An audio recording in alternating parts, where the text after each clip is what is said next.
తడి నువ్వు నూరుతున్నప్పుడు, బయట తోటి చెమట నువ్వు తుడుచుకున్నప్పుడు,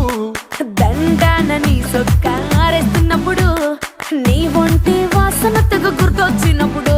రెండు చేతులెత్తి జుట్టు ముడిసినప్పుడు, జండు కత్తుకొని పడుకున్నప్పుడు, అలసిపోయి నువ్వు ఆవలించినప్పుడు, వచ్చుండై ఫీలింగ్స్ వచ్చి వచ్చి చంపేస్తు